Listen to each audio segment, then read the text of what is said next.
want to introduce Molly O'Brien, who is known to you in some form, but is also professionally quite involved in global mission and has been for quite a while. She's worked for the Center for Anglican Communion Studies for many years, and that is a kind of like a think tank at Virginia Theological Seminary that organizes networking and connection events for people all over the Anglican Communion. So she's hosted a lot of different people, including bishops from all over the world and Madeleine Albright and all kinds of other people for these events and symposia and other kinds of reconciliation gatherings.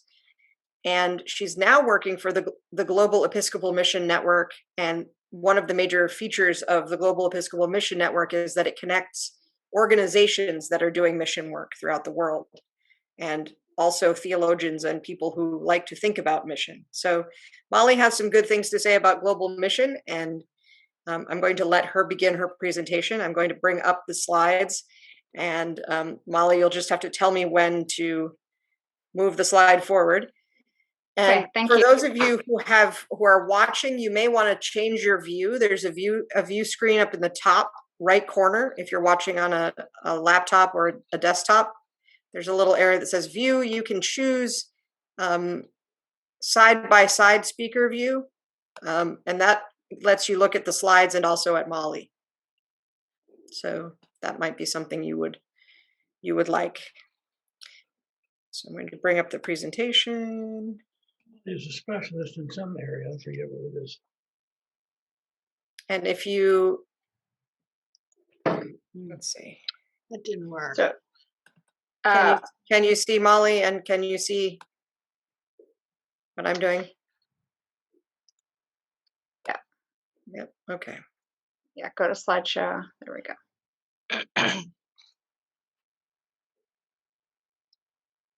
Okay.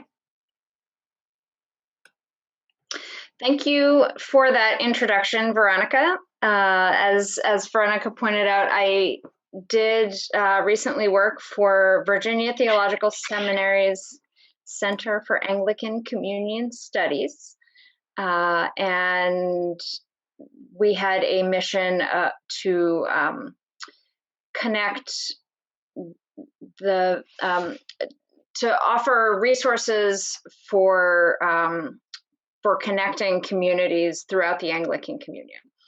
And reconciliation was one of the big focuses of our work. And then in just a few weeks ago, in February, I started a new position with the Global Episcopal Mission Network, as Veronika mentioned. My role there is coordinator, which means I do a little bit of everything. But the Global Episcopal Mission Network is it grows out of it comes out of a long tradition of missionary engagement in the Episcopal Church, and with the US-based Episcopal Church and throughout the Anglican Communion, which is the global family that the Episcopal Church is a part of, but also they're both in the United States and internationally. There has been a lot of mission and outreach across differences of faith. So GEM and Virginia Seminary have both been engaged with interfaith connection as well, not just reaching out to other Christians. But just to start out, Veronika, will you go on to the next slide?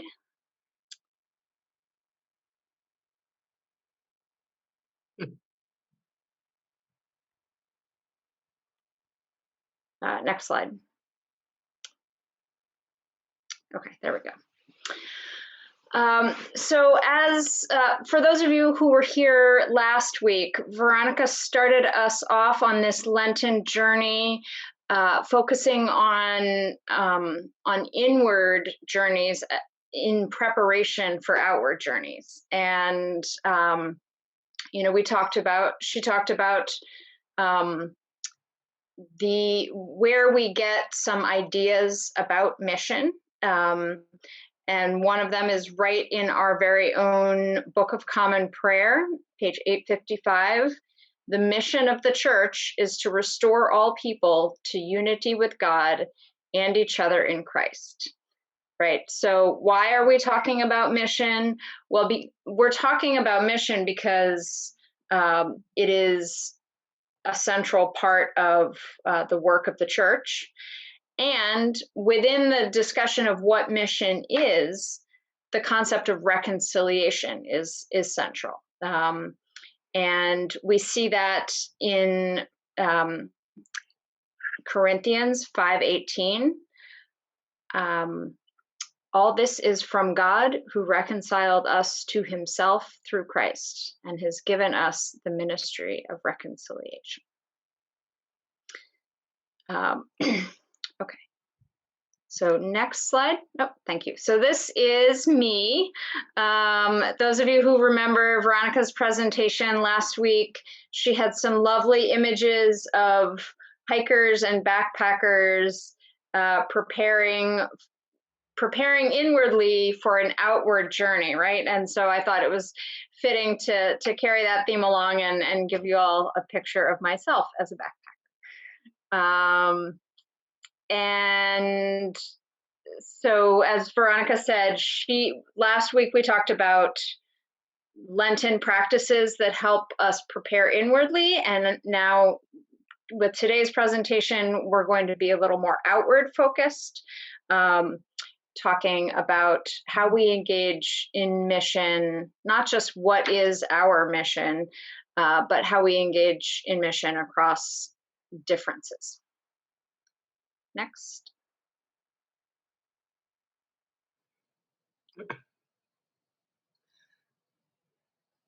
Okay. So one of my great teachers on the subject of mission and reconciliation is the Reverend Canon Titus Pressler. And so you will see me quoting him in a couple of places in this presentation because he is a very well-known scholar of mission and also a practitioner. He grew up in a missionary family.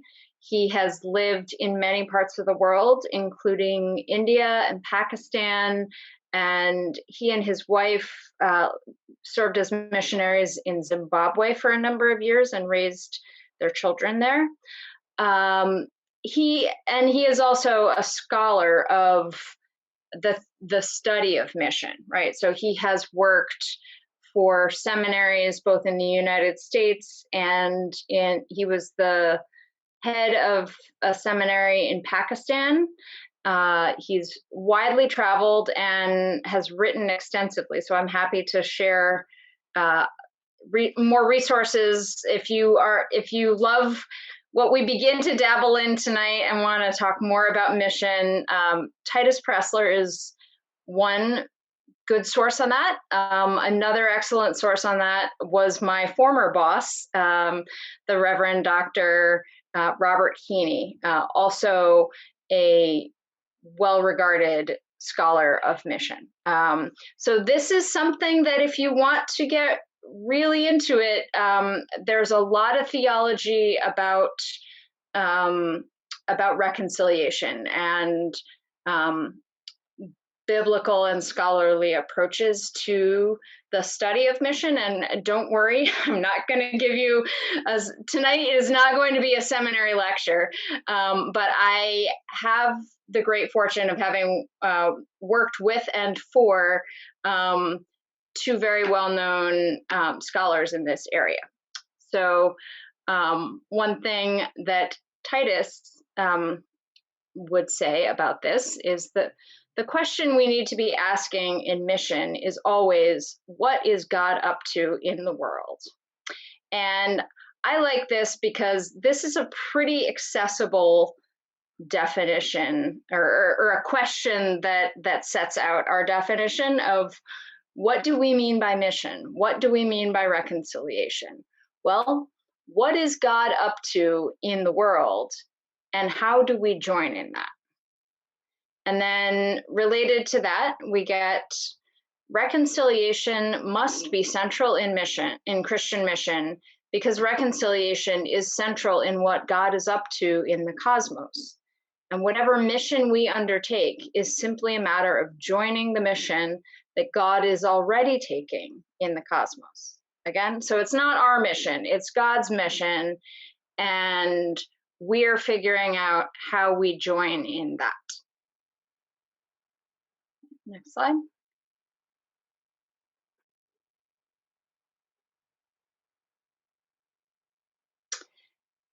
Okay, and you saw in Veronika's presentation this statue that's called Reconciliation, and is outside the Coventry Cathedral in Coventry, England.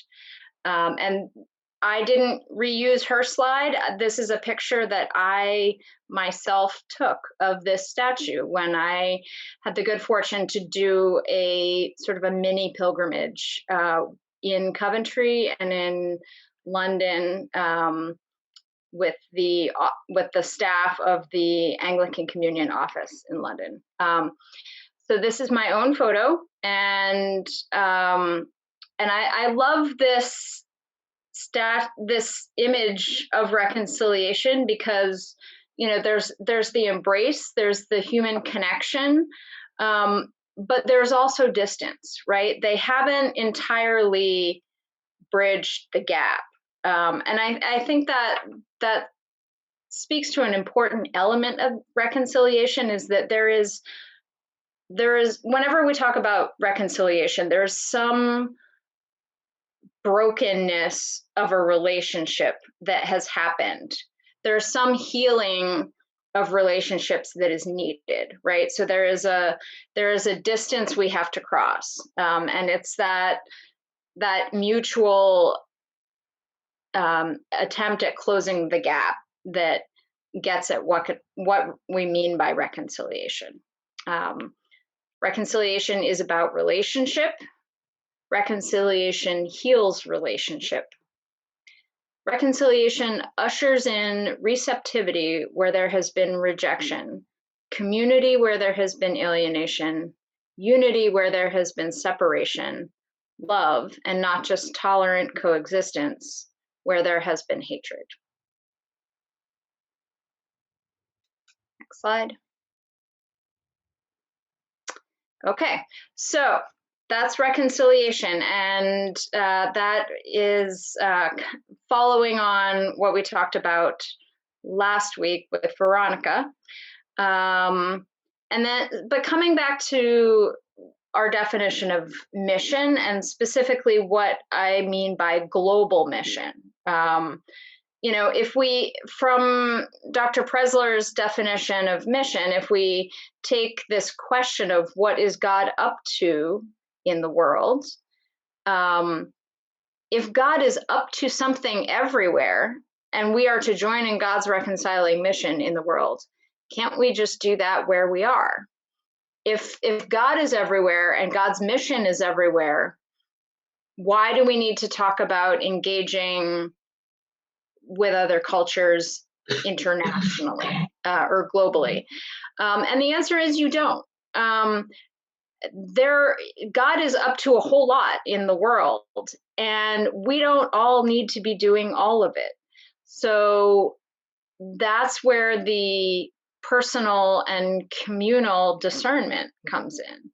That I may be called to one way of joining in God's mission, and Kent might be called to a very different way of joining in God's mission. And that's okay, because we're all needed. And those different points of light where our interests and our passions meet with a specific need, all of that is good and wonderful, right? So do you have to connect with an orphanage in India? No.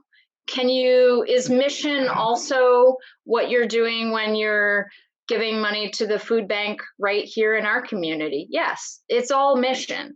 Tonight we're going to talk a little bit about global mission, and I think one of the one of the things that I always come back to when I think about why global mission, why local mission, is that another element of this is the idea of engaging across difference. I can, it is important work to connect with people who are right in front of you, people who are part of your community, people who look like you and think like you. There's good in that.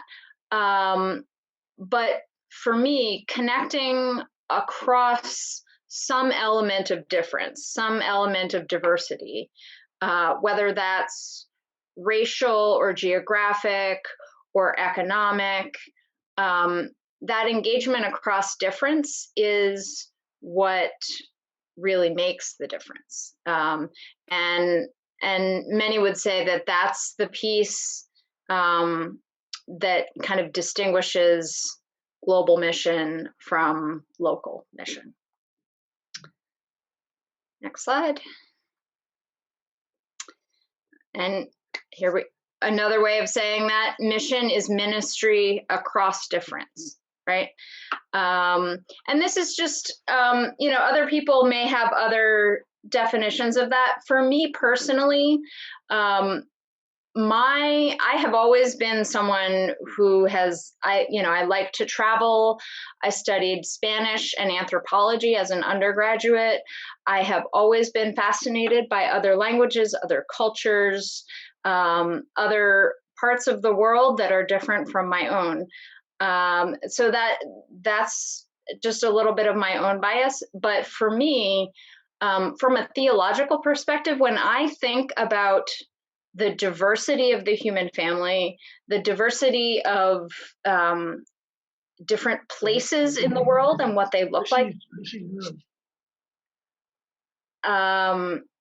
that to me helps me get in touch with the complexity of God's creation, right? So for me, the diversity that one can find in a global community is part of what inspires awe in me, right? So it really is it is a way for me to connect with God, and a way for me to be astounded and to deepen that relationship and that pondering. And I also, in terms of being humble about it, I know that I don't have the whole story, and I never will. And to understand what it means to be an Episcopalian in Eastern Pennsylvania is very different than to understand what it means to be an Anglican in Tanzania, or to be an Anglican in London, or to be a Baptist in the Philippines. And all of that is part of the story, right? And so to me, engaging across those differences really opens my mind and opens my heart to the expansiveness of the world, of God's world that we live in, right? And that was one of the real blessings of my work with Virginia Theological Seminary and the Center for Anglican Communion Studies, was that it was a very globally focused job. And I had the opportunity to meet and work with Anglicans from all over the world. And some of that was hosting visits to the seminary, and a small amount of that was travel. I told you I did get to go to the United Kingdom at one point, but most of it was playing the role of host. And I could give a whole other presentation on hospitality and the spiritual gift of hosting and having guests, but that's a topic for another night. That's the less scholarly and more personal side of why I am passionate about global mission. Next slide.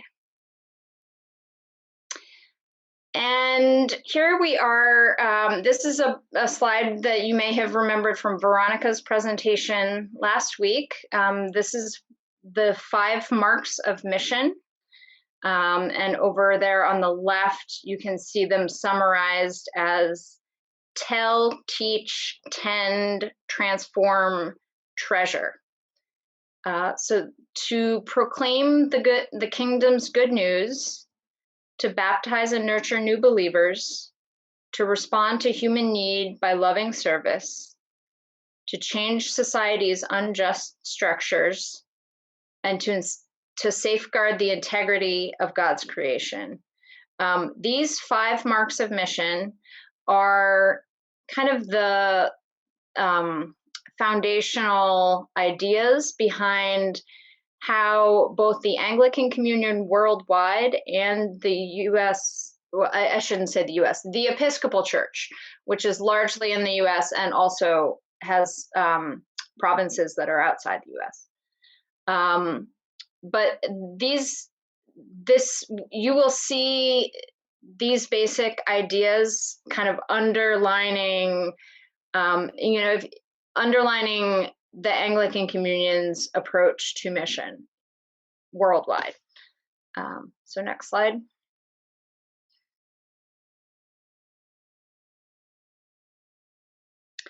Okay, so the Anglican Communion, as I said, is the family of churches worldwide, and each province is independent, right? So we are not like the Catholics. We do not have, the Archbishop of Canterbury is not our equivalent of the Pope, because each province is its own governing body. And this means that, for example, in the United States, the Episcopal Church, our presiding bishop, Michael Curry, is on equal footing with other bishops and primates or archbishops of other provinces throughout the world. And there are church structures and church canons of the Episcopal Church that may be a little bit different in other provinces, right? Each province makes its own rules. However, there is a lot of commonality, and there are a lot of things that these top-level archbishops make statements about together and come to a common understanding of, right? And they meet every 10 years at something called the Lambeth Conference. And the Lambeth Conference should have happened in 2020 because the last one was in 2008. So they're a little bit past their 10-year mark. But like so many other things, that was postponed due to the pandemic. But all that to say, I don't need to give you a lesson in church structure, but all that to say that there are commonalities in the Episcopal Church and the Anglican Communion's approach to many things, including mission, but there are also differences. And so at the level of the Episcopal Church, some great resources for what the church is doing and how they're doing mission are the Office of Global Partnerships. The Office of Global Partnerships supports missionaries that are stationed in countries throughout the world, doing a variety of types of service. They also host what is called the Young Adult Service Corps, which is what it sounds like. It is an opportunity for young adults, which they define as 21 to 30 years old, to live in community and do a year of service. And the YASC, Young Adult Service Corps, they have programs in the United States and internationally. that YASC volunteers are doing. And they also, the Office of Global Partnerships also has officers that serve as kind of a liaison and a specialist for different regions. So they have a global officer for Asia and the Pacific. They have a global officer for Latin America. They have a global officer for Africa. And I will, at the end of this presentation, I have a slide with links and more information if you're interested in that. Another national resource is my current employer, the Global Episcopal Mission Network. And we are actually hosting a conference in April, which will be an online conference. So geography is no barrier to attending, and I'm happy to tell you more about that. But we also, on our website, have a number of resources related to global mission. Right here in the Diocese of Pennsylvania, our Bishop Gutierrez, is very much in support of the idea of global mission, and there are different projects and different organizations that have some level of connection or support at the diocesan level. And I still consider myself a newcomer here, so I'm sure there may even be people on the call who are more knowledgeable about this than I am. But a few of the points of connection that I know about are that Bishop Gutierrez is the president of what's called the Compass Rose Society, which is an organization that supports the work of the Anglican Communion Office in the UK, and also supports the global mission efforts of the Anglican Communion worldwide. We also have a connection with the American Friends of the Episcopal Diocese of Jerusalem, and the Diocese of Jerusalem has a number of important ministries and churches that are foundational to the history of Christianity, but also they run hospitals. They have some really important like children's healthcare ministries that they support. And then many of you may be familiar with Stand With Iraqi Christians, which got its start at St. Martin's Radnor. And I believe they are independent now, but still very, very well known to this community. I think you all know their executive director, Deb Parker.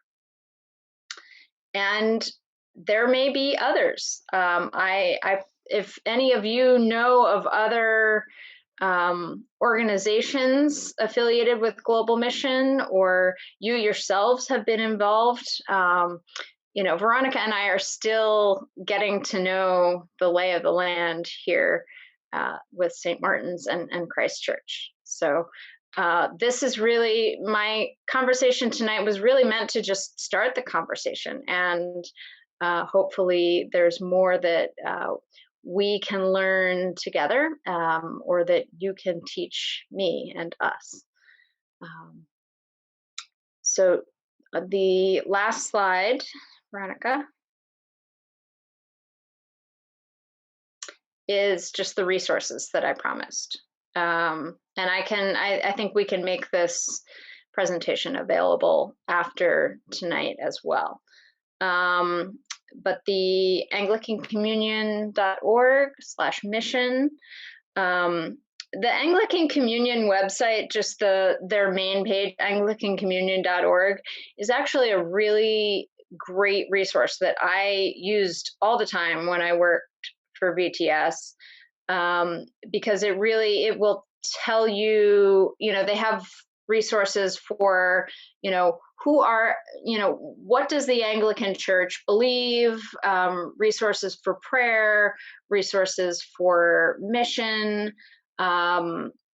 on thoughts on reconciliation. There's really a lot of good stuff there. And they have a really handy guide to member churches, where you can look up information about the different provinces and the different churches throughout the Anglican Communion. A brief plug for my very own organization, Global Episcopal Mission Network, gem.org /resources, and the Episcopal Church Global Partnerships that I mentioned a moment ago.